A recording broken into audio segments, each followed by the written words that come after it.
You work hard, you earn decent money, and somehow, at the end of every month, there's never enough. You tell yourself it's the economy, the cost of living, bad luck. But what if the real barrier isn't outside of you? What if it's a set of beliefs formed long before you had any say in the matter, quietly running your financial life from the inside?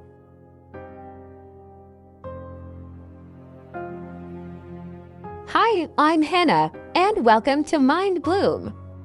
Today we're talking about the poverty mindset, what it actually is, how it forms, and the 10 signs you might have it without even knowing. Because here's the truth that most financial advice never addresses. You cannot budget or hustle your way out of a belief system.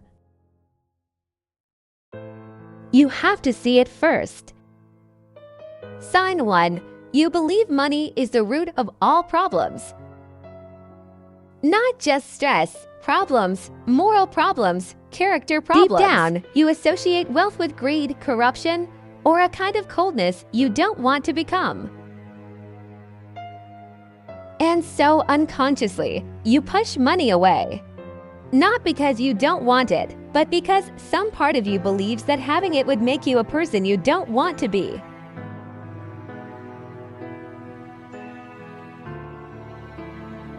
This belief often forms in childhood in families where wealthy people were spoken about with resentment or suspicion. It sounds like rich people are selfish, money changes people. We may not be rich, but at least we have our values.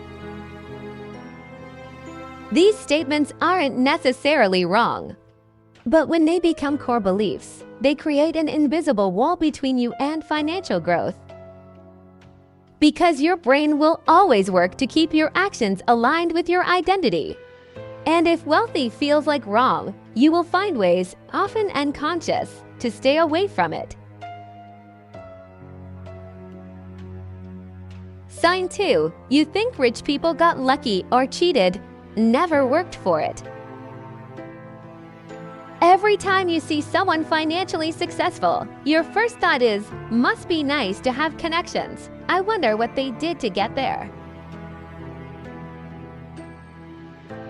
This is not envy. It's a belief system, one that protects you from a painful question.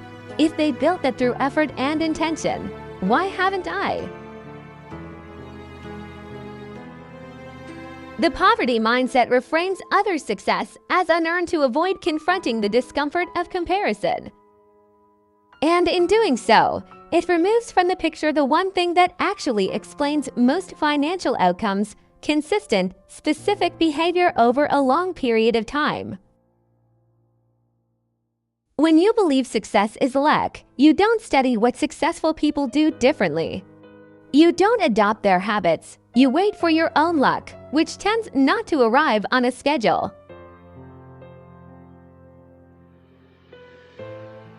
Sign 3. You spend money the moment it arrives. A paycheck comes in, you feel briefly rich. And then, almost automatically, the money begins to leave. An overdue bill, something you've been putting off. A treat you deserve, something on sale. By day 5, the account looks like it always does. This pattern has a name in behavioral economics: the arrival fallacy of money. The belief that the next amount of money, when it arrives, will finally be enough. Combined with the scarcity mindset's tendency toward present tense thinking, it creates a consistent pattern. Spend now, because the future feels uncertain and the present feels urgent.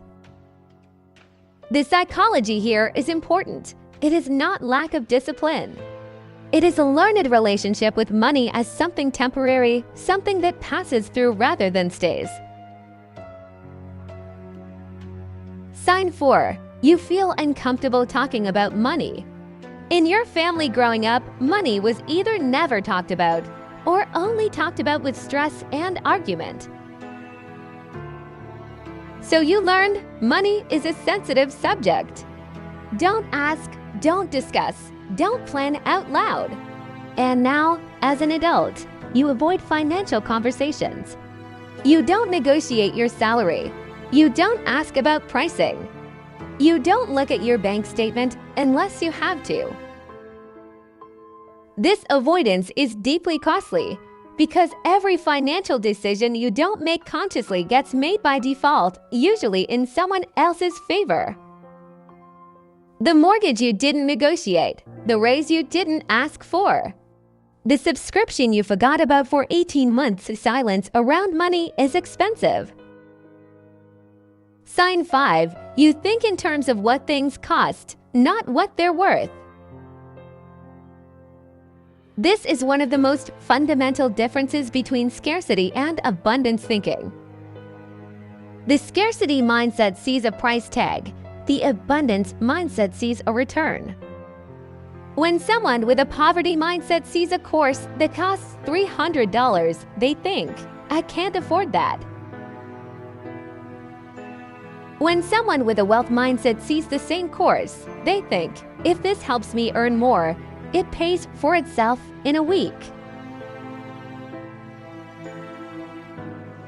This is not about spending carelessly. It's about understanding value versus cost.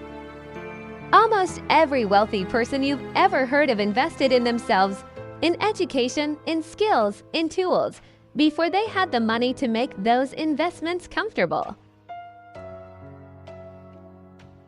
They bought the return before they could fully afford the price.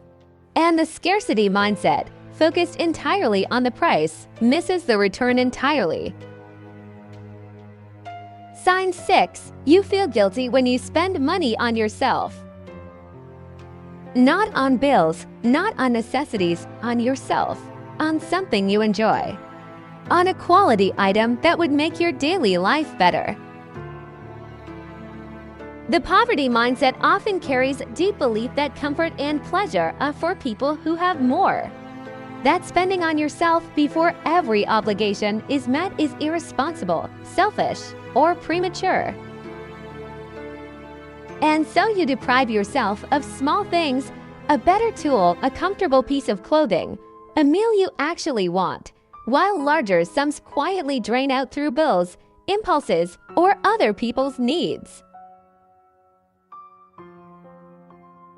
This isn't frugality. Frugality is strategic.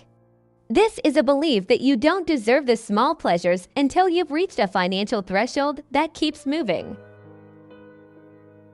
Sign 7. You are more comfortable with financial struggle than with financial stability. This one is the hardest to admit, but it's also one of the most important.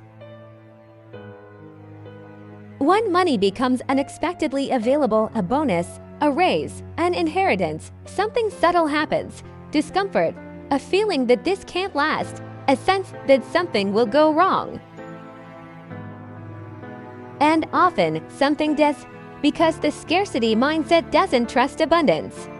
It knows how to navigate difficulty. Difficulty is familiar, stability feels precarious. Psychologists call this the comfort zone of financial identity.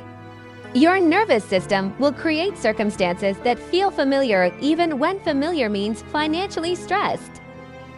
This is why lottery winners statistically return to their previous financial level within a few years. It is not bad luck, it is identity.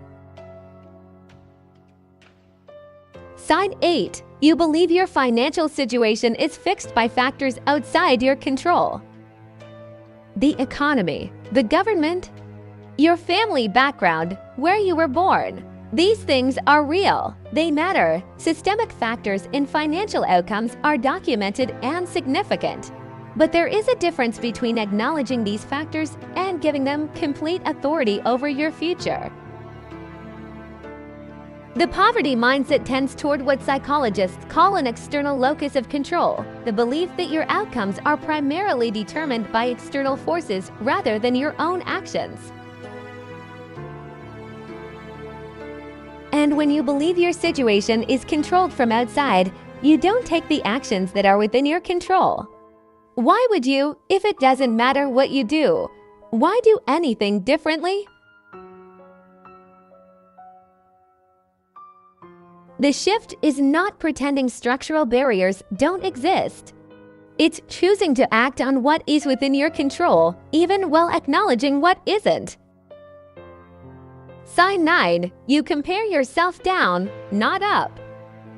When you feel financially stressed, you look at people who have less and feel relief. At least I'm not as bad off as them. This is a natural human response to discomfort. But as a consistent strategy, it prevents growth. Because the comparison that drives financial improvement is not the one that provides comfort. It's the one that provides direction. Looking at people who have built what you want to build and genuinely studying how they did it rather than dismissing it as luck is one of the most powerful things you can do financially.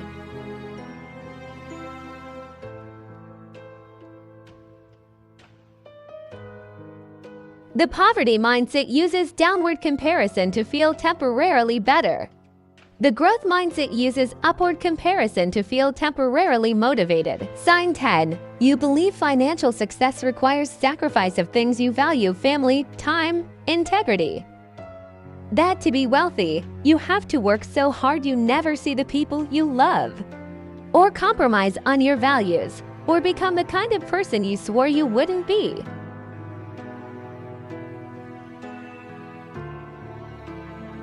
This belief, more than almost any other, keeps good people financially stuck. Because if wealth requires becoming someone you don't want to be, the only honorable choice is to stay where you are. But this is a false binary. It is possible to build financial stability without sacrificing your health, relationships, or values. The belief that it isn't is usually formed from limited exposure, seeing only the versions of financial success that came at visible cost, and never the quieter versions built slowly and sustainably.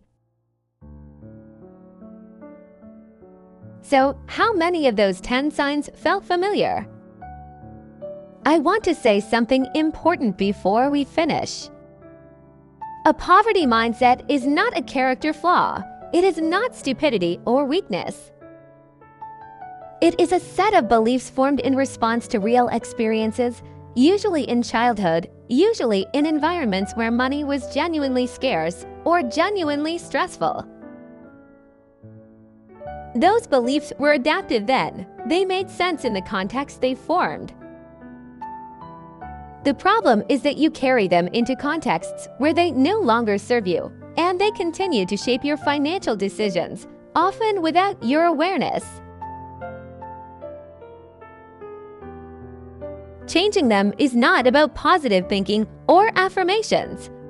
It is about making the beliefs visible, which is what this video was designed to help you do. Once you can see a belief, you can question it. Once you can question it, you have a choice.